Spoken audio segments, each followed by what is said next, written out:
नमस्कार दोस्तों, हम आज बताएंगे फेरी वाला बिजनेस कैसे स्टार्ट कर सकते हैं, इसको स्टार्ट करने का सही तरीका क्या है और इससे आप कितना मुनाफा कमा सकते हैं। दोस्तों, यदि आप हमारे ये वीडियो देख रहे हैं या ये वीडियो आप तक पहुंच रही है तो ये वीडियो को ध्यान से देखिएगा। यदि आप काफ़ी समय से परेशान हैं, क्या करूं क्या ना करूं, कुछ समझ में नहीं आ रहा है, परेशानियां बहुत है, परिवार का स्थिति बहुत गंभीर है, प्राइवेट जॉब 10-15 हज़ार से परिवार का परिस्थिति सुधर नहीं रही है, परिवार चल नहीं रहा है, या फिर बिजनेस करना चाहते हैं परंतु पूंजी का अभाव है, पैसा का अभाव है, अब मजदूरी दिहाड़ी से घर चल नहीं पा रहा है। यदि इस तरह का परेशानी से आप जूझ रहे हैं तो ये वीडियो सिर्फ आपके लिए है। वीडियो को एकदम ध्यान से और अंत तक देखिएगा। आपका मन का जितने भी डाउट्स है, जितनी भी समस्याएं हैं, सब क्लियर होने वाली है। देखो सर, काम कभी भी छोटा या बड़ा होता नहीं है। ये गलतफहमी अपने माइंड से जितना जल्दी हटाइएगा, जितना जल्दी क्लियर कीजिएगा, उतने जल्दी जीवन में आगे बढ़िएगा। एक कड़वी सच्चाई है दोस्तों, जिसके पास पैसा नहीं उसका कोई शगा नहीं। देखो, समय और पैसा दोनों एक समांतर रेखा की तरह चलती है। यदि समय एक बार खो गया उसे आप लौटा नहीं सकते हैं। यदि समय से आप अपना भविष्य निर्माण के लिए कदम नहीं उठाएं तो आपका भविष्य बहुत खतरनाक हो जाएगा। देखिए, यदि सोचते सोचते आप 2020 तक पहुंच गए और कुछ काम स्टार्ट नहीं कर पाए तो देखिए 2024 इस साल का भी आज 20 दिन खत्म हो चुका है। तो समय के साथ अपना भविष्य निर्माण के लिए कदम उठाना बहुत जरूरत है। तो चलिए आते हैं मुद्दा पे। तो बात करते हैं फेरी वाला बिजनेस स्टार्ट करने के लिए आपको कितना, कम से कम कितना पैसे की आवश्यकता पड़ेगी और क्या क्या संसाधन की आवश्यकता पड़ेगी। इसके लिए आपको कम से कम 15 से 20 हज़ार रुपया की जरूरत पड़ेगी और एक बाइक। वो बाइक चाहे लूना बाइक हो सकता है या तो फिर आप कोई अच्छी माइलेज वाली बाइक ले सकते हैं, और एक बॉक्स, एक स्पीकर और एक मोबाइल जिसमें आप अपना वॉइस रिकॉर्डिंग कर सकते हैं, एक अच्छी रिकॉर्डिंग करवा सकते हैं अच्छी से अच्छी शब्द में, जो चीज़ का आप सेल करेंगे। आपको इन संसाधन की ज़रूरत पड़ेगी। अब ये मत कहिएगा कि हमारे पास इतना भी पैसा नहीं है, हमारे पास बाइक नहीं है, 15 हज़ार पैसा नहीं है।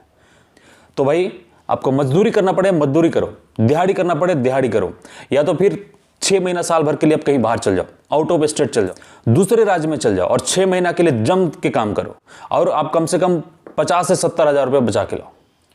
यदि आप नई बाइक खरीदने में सक्षम हैं तो आप पुरानी बाइक खरीदो।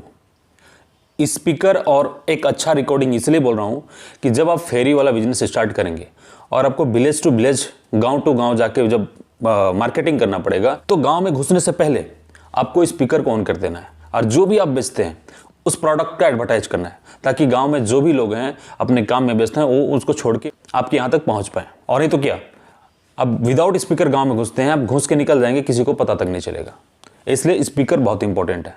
अब बात करते हैं आपके कस्टमर कौन है और वो आपसे माल क्यों खरीदेंगे, आपका मार्केट कहाँ है। देखिए, भाग दौड़ भरी दुनिया में लोगों के पास समय का कमी है, या फिर कहिए इंसान कंफर्ट जोन में घुस चुका है। उसका फायदा को उठाते हुए, जैसे जिस तरह से ऑनलाइन मार्केट अभी जो छा गया ना, ऑनलाइन मार्केट क्या सर्विस दे रहा है। ऑनलाइन मार्केट जो है एक कैटलॉग दिखा रहा है, लोग बैठे बैठे ऑर्डर कर रहे हैं, घर में माल पहुंचा रहा है। बस यही सर्विस की वजह से अभी ऑनलाइन मार्केट इतना बूम किया। परंतु आप क्या सर्विस देने वाले हैं, आप डोर टू डोर विजिट करेंगे, कस्टमर का घर जाएंगे और कस्टमर को टच एंड फील का सुविधा देंगे। अब बात आती है कस्टमर को आप किस तरह से कन्विंस करें।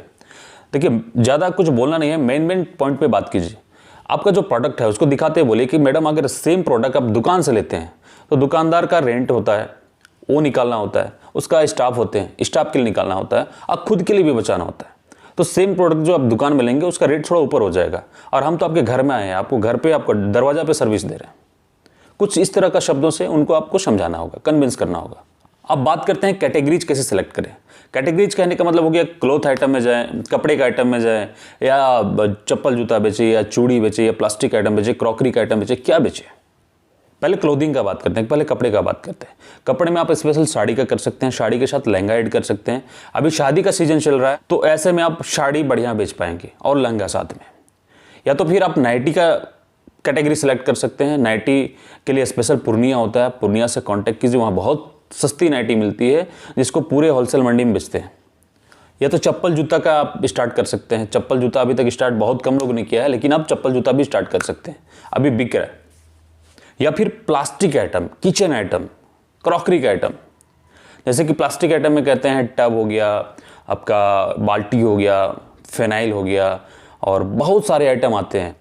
देखिए, मेरा स्पेशल एक 99 स्टोर है जिस पे मैं कुछ इस तरह का प्रोडक्ट सेल आउट करता हूँ। मेरे साथ बहुत सारे फेरी वाले जुड़े हुए हैं जिनको मैं होलसेल में उनको प्रोडक्ट देता हूँ, वो दिन भर जाके बेचते हैं, फिर दूसरे दिन आके फिर से लेके जाते हैं। तो ये आइटम में भी मतलब कम लागत में आप 5-10 हज़ार से भी ये बिजनेस स्टार्ट कर सकते हैं और काफ़ी मुनाफा कमा सकते हैं। अभी लगन का टाइम है तो साथ में चूड़ी भी बहुत बढ़िया चलता है। अभी आप ये सालों भर चलने वाला चीज़ें हैं, चूड़ी का भी आप बिजनेस कर सकते हैं, चूड़ी का भी आप फेरी वाला बिजनेस स्टार्ट कर सकते हैं। अब बात करते हैं मुनाफा की। देखिए, मुनाफा डिपेंड करता है आपके स्किल पे, आपके टैलेंट पे, आपकी मेहनत के ऊपर। ऐसा नहीं कि बिजनेस में कभी भी फिक्स इनकम नहीं होता है। आप यदि टैलेंट है, आपके अंदर स्किल है बातचीत करने का, तो आप मिनिमम 30,000 महीना से लेकर 50,000 रुपये महीना कमा सकते हैं। अब में से बहुत सारे लोग होंगे जो थोड़ा पढ़े लिखे हैं, BA है, BCom है, BSc हैं या तो ग्रेजुएट हैं। आपको भी क्या लग रहा है कि क्या मैं भी ये बिजनेस स्टार्ट कर सकता हूँ? तो जी बिल्कुल कर सकते हैं। आज की डेट में जो इंडिया का एजुकेशन सिस्टम है, आपके पास सिर्फ एक कागजी डिग्री है, ये ग्रेजुएट तक आपको कुछ मिलने वाला नहीं है, इससे कुछ मिलेगा नहीं। आप एक तो प्राइवेट जॉब कर सकते हैं या तो कुछ नहीं। तो आप ये मत समझिए कि मैं पढ़ लिख के छोटा काम करूंगा, बिल्कुल भी छोटा काम नहीं है भाई। हर बड़ा काम का शुरुआत जो है ना एक छोटी स्टेप से होता है। हर बड़ा लक्ष्य का प्राप्ति एक छोटे स्टेप से होता है, एक छोटा शुरुआत से होता है। तो माइंड में गलतफहमी मत पालना कि मैं ज़्यादा पढ़ लिख गया हूँ, मैं एक काम कर सकता हूँ। बिल्कुल आप कर सकते हो। जीवन में सफल पाने के लिए आपको जो काम करना पड़े आप करो, कोई गलत नहीं है इसमें, कोई बुराई नहीं है इसमें। यदि आप पढ़े लिखे हैं आप तो और अच्छा है आपके लिए। आपके लिए कुछ ट्रिक बता देता हूँ। आप पढ़े लिखे हैं, इसके 2 फायदे। पहला फायदा क्या है, आप कस्टमर को अच्छा से कन्विंस कर पाएंगे, कस्टमर का नीड को, ज़रूरत को बहुत जल्दी समझ पाएंगे और उसके बेस पे उसको प्रोडक्ट सेल करेंगे, तो आप ज़्यादा सेल कर पाएंगे और ज़्यादा मुनाफा कमाएंगे। पहला प्रॉफिट। और दूसरा फायदा क्या है, आप सभी लोगों को मैं बताना चाहूँगा, जो भी आप काम कर रहे हैं, जब अच्छी तरह से आप सीख लो तो साथ में कैमरा, साथ में एक अच्छा मोबाइल ले लेना और जो भी आप कर रहे हैं उसको एक शूट करना और उसको वीडियो बना करके यूट्यूब में एक चैनल बनाओ, उस पर अपलोड करते रहना। जेन्युइन चीज़ों को बताना, जो रियल है, जो आप सीखा वो चीज़ को बताना। यदि ईमानदारी से अच्छी चीज़ों का बताएंगे तो लोग देखेंगे आपकी वीडियो को।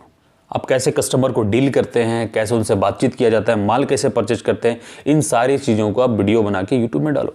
आपका चीज़ें जेन्युइन होगा, आप ईमानदारी से काम करेंगे तो आपका यूट्यूब से भी इतना ग्रोथ होगा, इतना पैसा आप कमा सकते हैं जितना आप सोचे भी नहीं है। इस बिजनेस में बात करते हैं कुछ सावधानियाँ का, किन किन बातों का आपको ध्यान रखना पड़ेगा। जैसे कि आप विलेज में जाते हैं, एक साथ बहुत सारे लेडीज या लोग जमे हो जाते हैं। वो जमा भीड़ में बहुत लोग चोरी करते हैं। सभी नहीं करते, लेकिन कुछ परसेंट लोग, जैसे कि 95% अच्छे लोग होते हैं, उसमें से 5% लोग जो हैं इस तरह का सोच विचार के लोग रहते हैं। तो आपको इस चीज़ को ध्यान रखना पड़ेगा।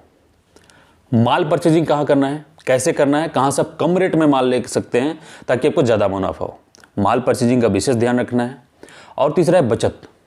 आप जो भी कर रहे हो आपको बचत करना बहुत ज़रूरी है। नहीं तो ये बिजनेस में घूम रहे हो, दिन भर मन कर रहा है, जो खा पी रहे हो, इधर उधर उड़ा रहे हो, वो आपका जमा पूंजी जो होगा, जो पैसा होगा जिसमें प्रोडक्ट आप परचेज करते हैं, वो पैसा सबसे पहले निकाल लेना और जो मुनाफा होगा उससे भी कुछ आपको बचत करना है, तभी आप जीवन में आगे ग्रोथ कर पाओगे। देखिए दोस्तों, दान में हम सबसे बड़ा दान अन्न दान को मानते हैं, कपड़ा दान को मानते हैं, धन दान को मानते हैं, परंतु उससे भी बड़ा दान है कि कुछ है तो वो है रोजगार दान। यदि आपकी वजह से किसी का जीवन में कुछ रोजगार मिलता है, जिससे अपने परिवार का पालन पोषण करता है, तो इससे बड़ा दान कुछ नहीं हो सकता। और कोशिश करो कि जिससे भी जीवन में थोड़ा बहुत भी कुछ सीखे हो और जीवन में कुछ बड़ा हुआ है उससे, तो उसकी जो अपेक्षा है आप उसे रिटर्न करने की कोशिश करो। तो दोस्तों, वीडियो यदि अच्छी लगी, यूजफुल लगी, तो वीडियो को लाइक कर दो और चैनल को सब्सक्राइब कर दो और बेल आइकन को प्रेस कर दो, ताकि इस तरह का जो भी मैं यूजफुल वीडियो बनाऊंगा वो सबसे पहले आप तक पहुंचते। जय हिंद।